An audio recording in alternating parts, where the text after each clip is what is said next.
അല്ല വല്യമ്മ എങ്ങോട്ടാ കുട്ടികളായിട്ട് പൊന്നാര മാനെ ഞങ്ങൾ ഒരു ചേര പത്തിരിപ്പൊടി ഉണ്ടായിരുന്നു. അപ്പോൾ നമ്മളെ അൽവിക്കുട്ടിൻ്റെ പെണ്ണിന് പത്തിരിക്ക് വലിയ പൂജ ഉണ്ടെന്ന് പറഞ്ഞു. അപ്പം എൻ്റെ പത്തിരിപ്പൊടിക്ക് എപ്പോഴും പറയും കിട്ടിയാൽ തിരക്കില്ലാന്ന് പറഞ്ഞപ്പോൾ അത് ചീച്ച കൊണ്ടേ കൊടുക്കട്ടെ.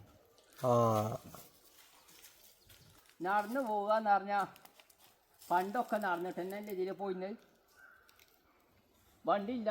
അപ്പോൾ എന്നേപ്പോൾ വണ്ടിയും പിന്നെ ഇതൊക്കെ ആയത് എന്നാലും പതിക്കൊക്കെ ഞാൻ ഒറ്റക്ക് നടന്നു പോയി. പണ്ട് എൻ്റെ വല്യാപ്പ പിന്നെ മലപ്പുറത്തേക്ക് ചന്തക്ക് നടന്നിട്ടല്ലേ പോയിന്ന്, ഒക്കെ നടന്നിട്ട് തന്നെ പോയിന്ന്. നടന്ന് അവനക്ക് മാണെന്നുണ്ടെങ്കിൽ നടന്നിട്ട് എങ്ങനെയും പോകാം.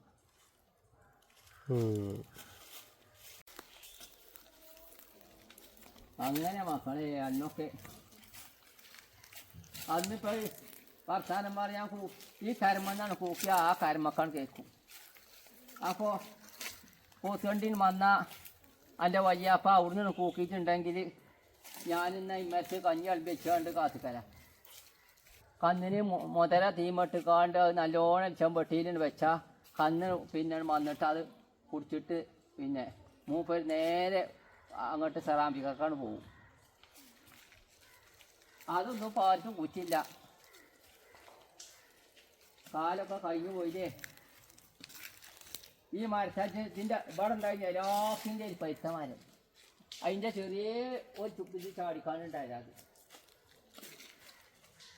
അതിൻ്റെ ചോട്ടിൽ നിന്നിട്ടൊക്കെ കുട്ടികളെ ചെന്ന് ഞങ്ങൾ കളിച്ചിരുന്നില്ലേ.